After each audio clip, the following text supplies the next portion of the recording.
Professor Muhammad Yunus, recipient of the Nobel Peace Prize, recently came to Thailand. He opened the Yunus Centre at the National Institute of Development Administration, or NIDA, in Bangkok. There are 106 more such Yunus Centres in 40 countries.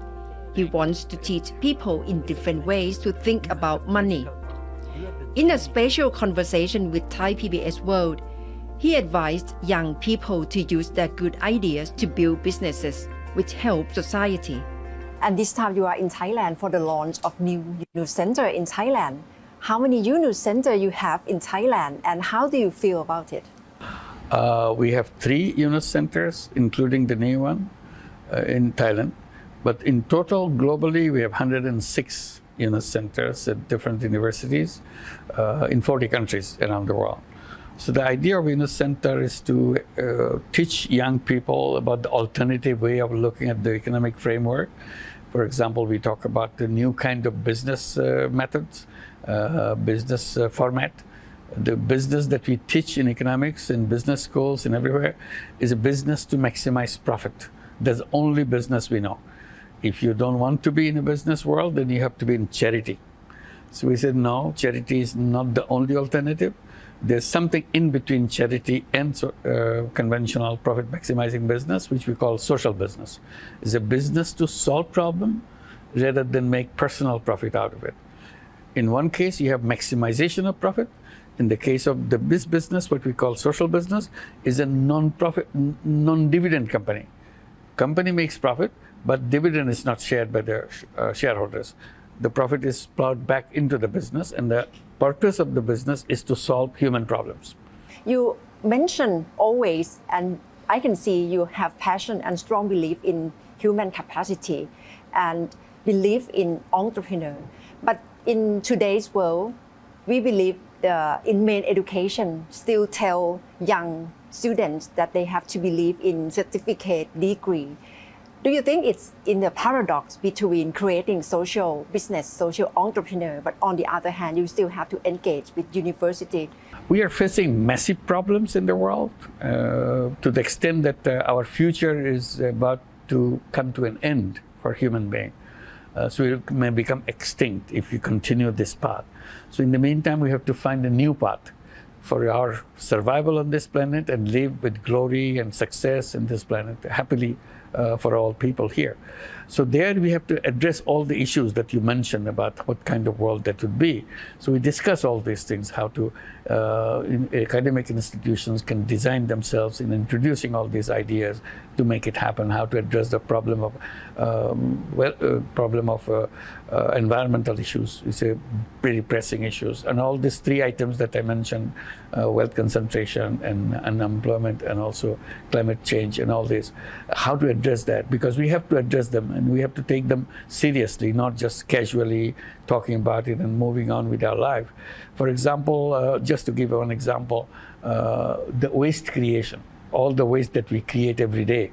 A city like Bangkok, for example, create massive amount of waste that ends up accumulated and so on, goes into the ocean, goes into the water system and so on, clog the water system, clog the oceans and so on.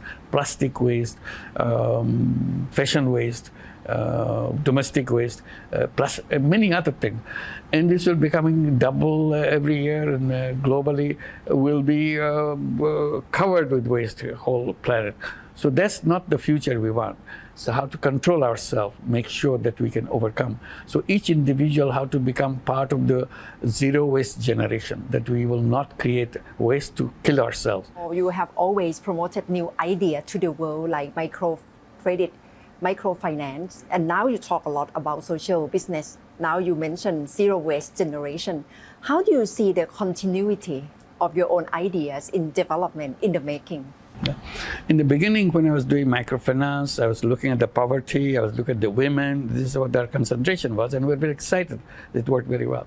Then I came to the conclusion, what creates all this problem of poverty? Then I came with the conclusion, I started explaining that poverty is not created by poor people. Poverty is created by the system we have built. So you have to address the system. Unless we change the system, poverty will continue. even if you give all the money, microcredit and everything, but poverty will not disappear because the machine that we built is a machine which sucks up wealth from the bottom and pushes in the top. So all the wealth goes into hands of fewer and fewer people every day. So people at the bottom, they don't get anything. And very seldom they will have access to any opportunities for themselves. So I said, that's not a system that we can live with. This concentration itself will destroy the whole planet. And in the process, we destroy the planet by environmental issues. We create massive unemployment, massive problem of environment with creating waste, using fossil fuel, and all the bad things that we, deforestation, and all the things. So we said we have to address that. That's why my ideas keep chasing these things. It's not something suddenly I wake up and do that. I see it every day, what is happening. So I come up with this, they are all linked together. So we have to redesign the entire economic framework, social framework that we have. And there we say talk about the power of entrepreneurship. You misinterpreted human beings. Human beings are entrepreneurs. So in order to make you entrepreneur, you need to change the whole financing system, all the banking system. We go back to the microfinance, we go back to creating social business banking system. Banking, I don't want to make money for myself in bank. I want to help you to change your life. And that's a social business thing. You just mentioned that you see the power of imagination. So what's the vision you see for the whole world? I encourage young people to imagine, because imagination doesn't cost anybody anything. So you don't say, sorry, I'm poor, I cannot imagine. You can't say that. You have the mind, you imagine. Imagine the kind of world you want. And academic institutions should be encouraging young people to imagine. Imagination should be part of the curriculum. To encourage them what kind of world they would like to build. And in the process, they will be imagining what role he or she would be playing in this world. So I'm born here, but for what? What do I do in my lifetime? Lifetime is a very short period in the context of the whole universe. So I said, what do I do in this planet? What is the purpose of my life? So they should discover or define their purpose. And these are all imagination. I said, if you imagine, it will happen. If you don't imagine, it will never happen. So imagination is big power. So keep on imagining and continue to see what you want, what is the purpose of your life, and bring it to your life and make it happen. I clearly see passions in your thoughts, in your explanation, in your imagination. How have you discovered passion? You just mentioned that you think about any issue every day. Is that part of self-discovery, of seeing passion for yourself? Because nowadays, new generation may have passion. How can they find passion in their life or purpose in their life? With excitement, inspiration, you get into discussion with your friends. You start discovering the problems, and sometimes you feel helpless. What do I do? If the whole world is a victim of environmental hazards, then I'm part of it. I don't see the life of my second generation and third generation beyond me. What do I do? So these questions have to be discussed open and among them. And they see examples of people doing things. Examples inspire young people. And I tell the young people that you're the most powerful generation in the human history. So this generation of young people, they got shocked that I'm the most powerful generation in human history. How come? I thought I'm just like my parents, just like my grandparents. They live their life. No, I said, you are completely different from your grandparents, from your parents, because you are the most powerful generation because you have the technology, most powerful technology in the human history. How should they prepare themselves, young generation, to engage with new technology and to be aware of their power in terms of engaging with technology? Because nowadays we see that people use so much of TikTok, I know, Facebook, it's the wrong and thing because there is no made their life more fragmented. I know that. How can they very be much. more aware of it? They are going in the wrong direction. They are going because they don't have any other alternative. Nobody's providing them any other options to that. Think about their future. Think about the future of the planet. Think about the human beings on this planet and so on. These are not the questions we discuss in our classroom, in our home. At home, we are talking about getting the best job possible, get the best degree for you. We help you to get the best degree. If you don't get it in Thailand, go to the United States, get the best degree so that you get the best job. As if job is the purpose of life. Job is not the purpose of life. Life is much bigger than the job. So that has to be communicated with young people, that this is it. Once you get that I have the power, If you feel that I have the power, but I'm convinced, because through our discussion in the class, I'm convinced I have the power, automatically I'll be thinking what use I will make of it. If I don't use it, it will be just waste away, as if I never had that. So these are the things we want to bring to the young people. And young people are listening. Yeah, it's not transforming everything overnight, but the new generation of young people still give attention to the environmental issues and so on. At your young age of 83, you mentioned a lot about young people and Yes. talking to young people. Who are the youngest that you have talked to, or young generation? What's their age approximately? And how do you feel with communicating with different generation? Have you come across problems in communicating with them? I don't see any problem in communicating with them. They understand what we're talking about. In the technical terms, we put, as a young person, we start with 12-year-old. So from 12-year to 35-year, we say young people. Under 12, we say you are about to become a very active young person, but doesn't mean that if you're 11, you're not as good as 11, 12 or 13. So don't ignore yourself that, okay, I'll wait until 12. No, that's not like it. You make your things, and 12, we are more formalized, you're more organized, and so on. But in the meantime, you can follow up, associate yourself with activities, and they understand that. When we talk about zero waste, immediately they understand, yes, we do a lot of waste. We buy things, we insist on getting gift on my birthday, everybody has to bring my gift. And more things you get, more waste you probably will make. So that's not a good thing. They're never told about that, the waste part of it, where the waste comes. So we bring up the first principle, refuse. You will not insist on getting gifts. You say, please don't give the gift. You do it this way. This will be helpful to the planet. We don't want to destroy this planet. This is our home. You have to remember this is our home. We have no other alternative. We can't have a home someplace else. So if you destroy this, we are gone, finish. So the waste part, they understand. Domestic waste, they understand. Fashion waste, they understand. Even an 11-year-old, although technically it's not belonging to the 12-year and the young group that we are talking about, defined, but they understand this thing and they are getting ready for making that happen. You focus a lot on talking to young generation, Right. but what about older generation? Seeing Yes. you are very energetic, very vibrant. You are not defined by your chronological age at all. And what do you still see power of Gen X, baby boomer, or older generation? Because they have to work in tandem with Right. younger generation Exactly. anyway, and Absolutely. different generations have to live together. So how can you empower different generations to live together? I put it this way, because the world is job-oriented, and there's a technical terms in the job-oriented world called retirement. This came with the job, because there's age limit for a company, for a government service, and so on, up to which year you should be engaged in the work, then you will be retired. I said retired is a very contradictory word for a human being. Human beings never retire. The day he or she was born, she will be active, and until he or he gives the last breath, he will remain active. So that's the human life is all about, and contributing to this planet. That's what the human life is about. So when you say retirement, it got a cultural meaning that you don't do any work anymore. You relax and open your newspaper, relax. You don't have to rush to anything. Take care of your grandchildren, or take a walk in the garden, or something like that. As if your life is over. Your life is not over. I said the word retirement itself should be retired. It should not be existing in this vocabulary at all. I said, if they have this age, 60 year or 65 year as a retirement age, you take it like this. So this is the phase 1 of your life. People say you have to work for somebody, and you didn't work for you. You cannot discover yourself. So you are always focused on the work that is assigned to you. I said, that's a slavery part of your life. Then when that day comes, they don't need you anymore. You're the freedom part of your life. You're free now. You be yourself.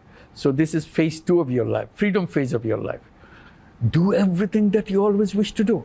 And during the phase 1, the slavery part of your life, you would always calculate what you want to do when you will be free, when you're out of the jail sentence.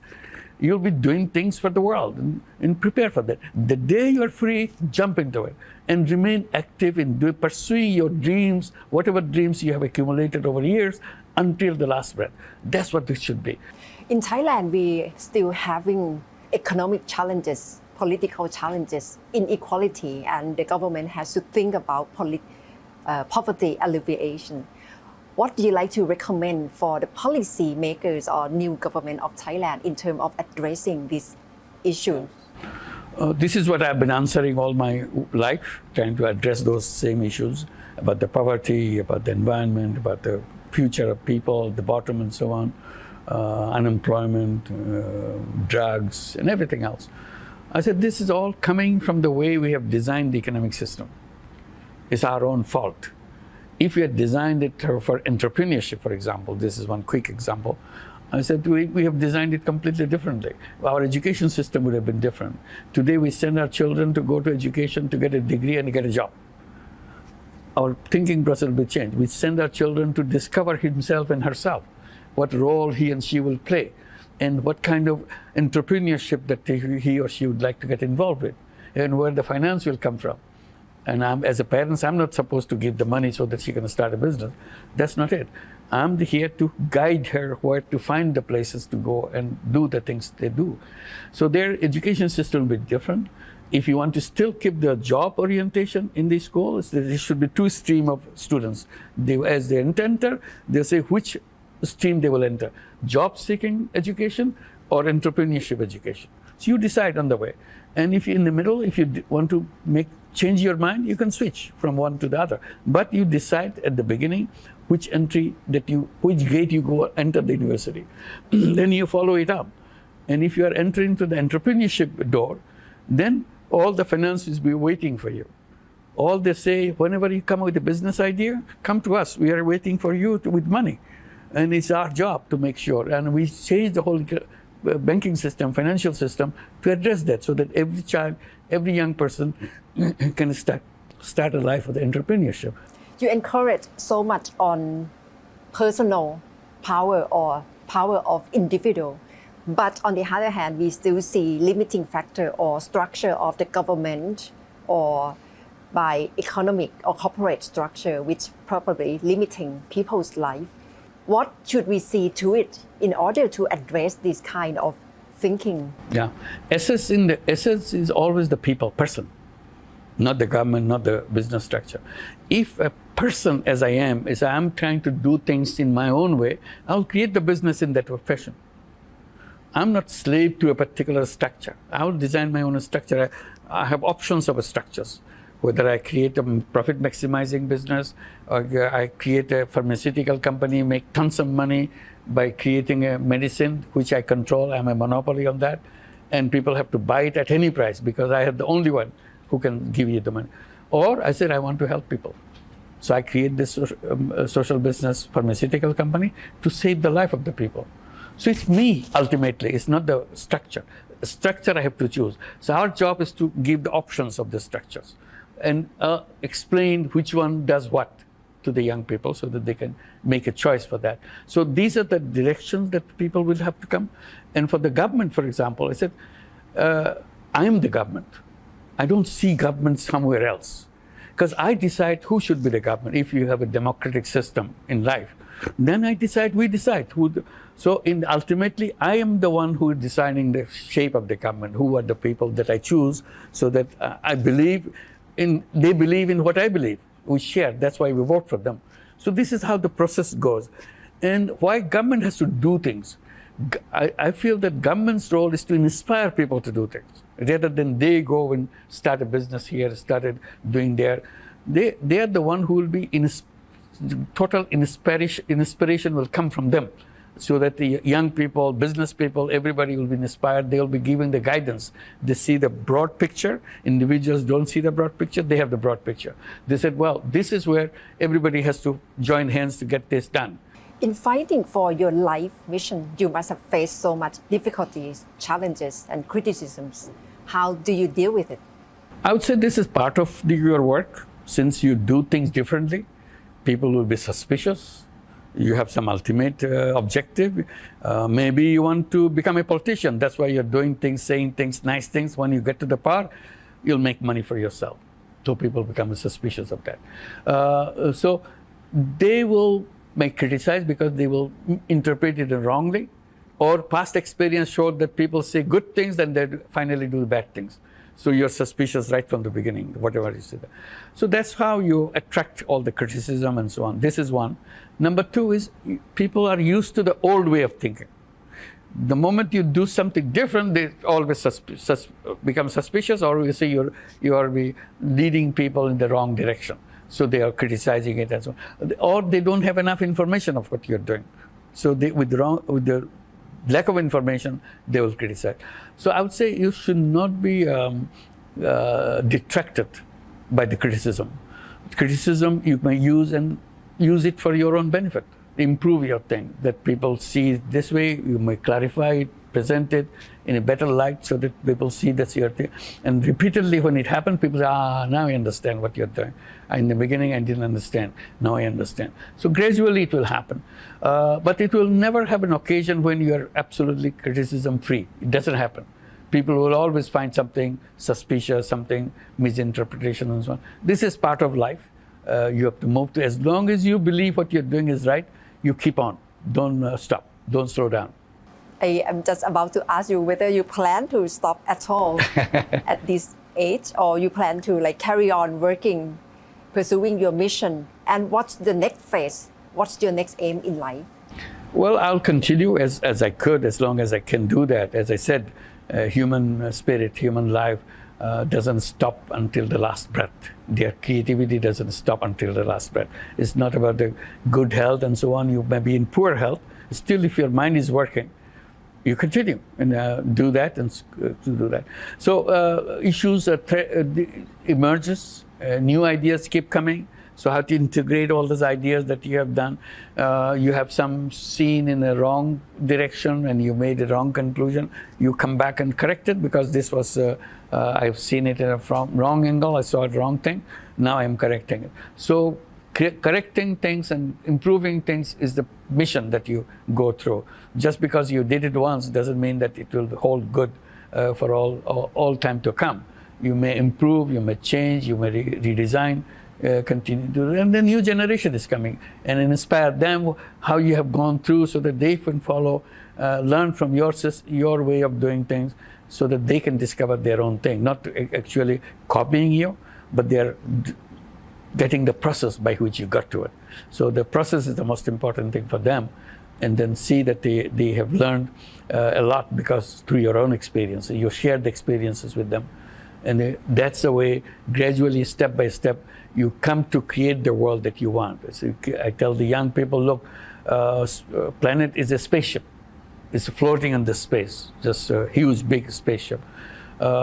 Most of the time, you're feeling that you're the passengers on this spaceship. You want to be comfortable in this spaceship, always trying to be comfortable. Do you have enough luggage space? Do you have enough food, good entertainment system? And can you move from economy class to the business class? How to upgrade yourself? You're always moving into as a kind of passenger mode. I said, no, you're not passengers. That's the first thing we made mistake. You're not passengers, you are the pilot of the ship. Your responsibility is to take this ship to the direction, to the destination you want. Do you have a destination in mind if you're the pilot? So do you have a flight plan? And have you shared with everybody else, this is the flight plan, you want to go there? And you think the pilot mode, you think in a pilot way, so that you can take this planet in the direction that you want. Today, you're not doing that. You're not acting like a pilot. You're acting like a passenger. So we create all the problems. You'll be surprised, there's no pilot. It's just floating without in aimless direction. So that's a very bad thing, to go in an aimless direction. That will be destruction. We will end up in the wrong place. So we have very clear, conscious plan, and keep on amending it, improving it, so that as we go, we can take our route to the best possible destination. Professor Yunus, thank you very much for joining me, for sharing your thought and your missions. Thank you very much for interviewing me. Thank you. Thank you.